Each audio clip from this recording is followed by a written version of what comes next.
Hello students, स्वागत है आप सभी का मेरे YouTube channel science maths classes by Raj में। आज हम आपको बताते हैं मेंसुरेशन से 10th क्लास। पहले हम आपको घन के बारे में बता रहे हैं। घन कहते किसे हैं, क्या होता है, घन किसे कहते हैं, घनाभ किसे कहते हैं, बेलन किसे कहते हैं, ये सारी चीजें।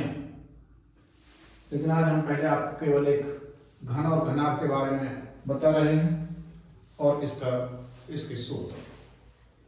घन क्या होता है? एक ऐसी आकृति जिसकी लंबाई, चौड़ाई और ऊंचाई बराबर होती है, तीनों चीजें सेम होती हैं, उसे हम घन कहते हैं।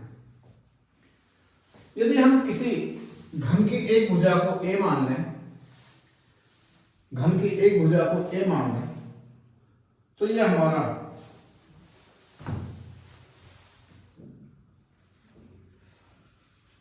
यदि हमारी घन की भुजा ए है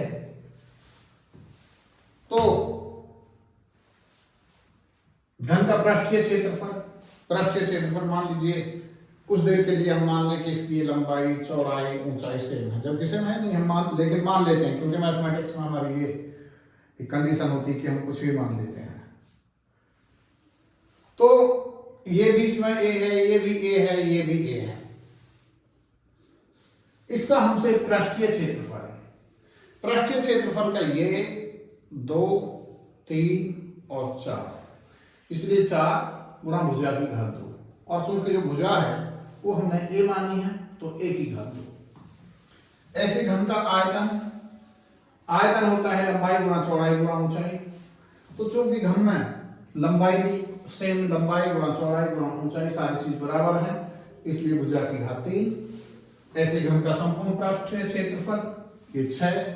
जो संपूर्ण पृष्ठीय क्षेत्रफल है इसमें ऊपर का और नीचे का क्षेत्रफल और जुड़ जाता है, तो ये 6 गुणा भुजा की घात 2। घन का विकर्ण भुजा √3। घनाभ का आयतन। अब हम लेते हैं घनाभ में और घन में क्या अंतर है। अभी हमने आपको बताया कि जो हमारा घन है उसकी लंबाई, चौड़ाई और ऊंचाई सारी बराबर होती है। लेकिन ये घनाभ है, इसमें लंबाई अलग है, चौड़ाई अलग है और ऊंचाई अलग हो सकती है। तो जिसमें लंबाई, चौड़ाई और ऊंचाई, या लंबाई भी हो और चौड़ाई भी हो, वो हमारा घनाभ होता है। ये घनाभ की आकृति है। तो यदि इसकी लंबाई l है, चौड़ाई b है और ये ऊंचाई h मान लें, तो ये हमारी l गुणा b गुणा h, ये हमारा इसका आयतन हो जाएगा l गुणा b गुणा h।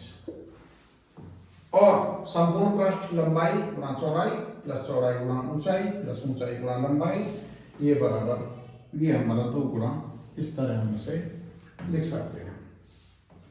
ये हमारा हो जाएगा इसका घनाभ का संपूर्ण पृष्ठ। यदि हम घनाभ का विकर्ण निकालें, घनाभ का विकर्ण, तो घनाभ का विकर्ण हो जाएगा √ लंबाई का वर्ग प्लस चौड़ाई का वर्ग और प्लस ऊंचाई का वर्ग, या ये कह सकते हैं √l का वर्ग प्लस b का वर्ग प्लस h का वर्ग। ये हमारा इसका विकर्ण हो जाएगा घनाभ का। तो ये हमने घन के और घनाभ के आपको सूत्र बताए हैं। इन पर आधारित कुछ प्रश्न हैं। एक प्रश्न हम आपको कराते हैं, बड़ा मोस्ट क्वेश्चन है, कई बार बोर्ड में आया हुआ है। और ये क्या क्वेश्चन है देखते हैं।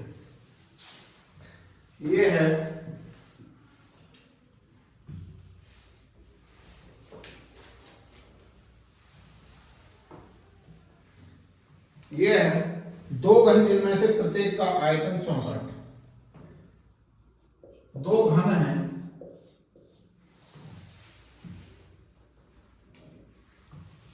जिनमें से प्रत्येक का आयतन कितना है? आयतन है प्रत्येक का कितना है? 64 घन सेंटीमीटर, या सेंटीमीटर की घात 3 कह सकते हैं, घन सेंटीमीटर। अब के संलग्न फलकों को मिलाकर एक ठोस बनाया जाता है। पहले तो हम दो घन, ये प्रत्येक का अलग अलग है, जो चाहिए प्रत्येक का आयतन अलग अलग है 64 घन सेंटीमीटर। अब हम इसकी जो घना है, ये घन की भुजा निकालेंगे। सबसे पहले घन की भुजा क्या होती है? हमारा सूत्र होता है घन का आयतन a की बराबर होता है a की घात 3। तो यहां से हमारा दिया है यार a की घात 3 बराबर 64 सेंटीमीटर की घात 3।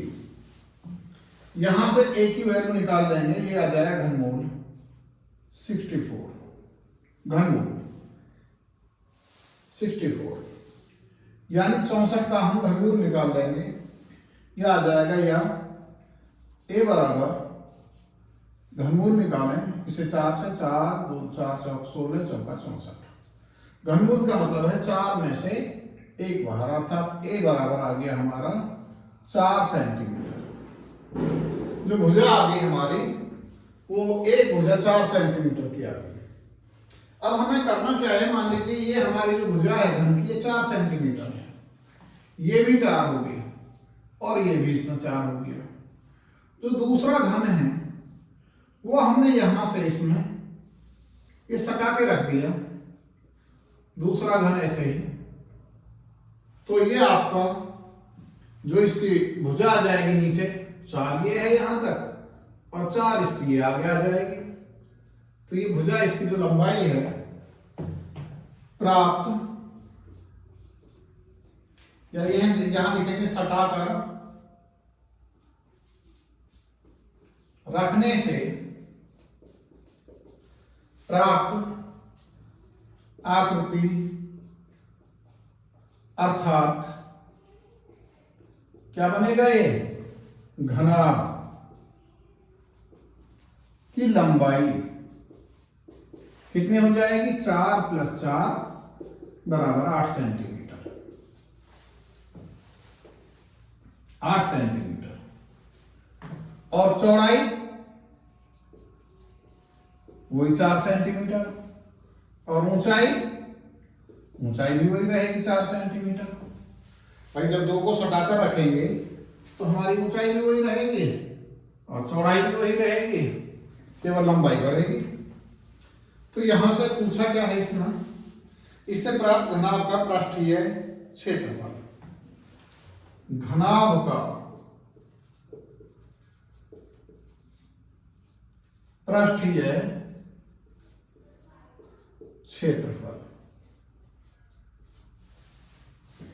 तो ये पृष्ठीय क्षेत्रफल क्या होगा? ये आ जाएगा, हमने बताया था पृष्ठीय क्षेत्रफल के घनाभ का फॉर्मूला 2 गुणा लंबाई गुणा चौड़ाई प्लस चौड़ाई गुणा ऊंचाई और प्लस ऊंचाई गुणा लंबाई। इस सूत्र में रख देंगे।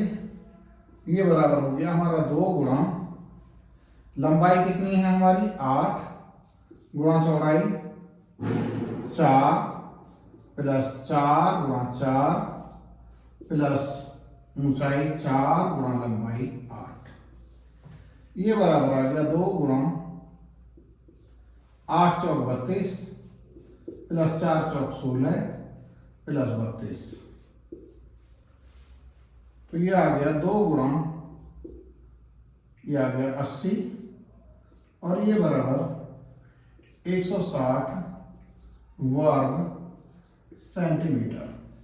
चूंकि ये सेंटीमीटर में है और जो पृष्ठ का क्षेत्रफल आता है वो वर्ग में आता है, तो ये आ गया 160 वर्ग सेंटीमीटर। चलिए और आगे देखते हैं। या चलिए आज के लिए इतना ही, और मेरी आगे वाली वीडियोस देखने के लिए आप मेरे चैनल को लाइक करें, सब्सक्राइब करें। ये क्वेश्चन बहुत मुश्किल था, कई बार बोर्ड में आया हुआ है, इसलिए इसे अच्छे से कर लें। Thank you.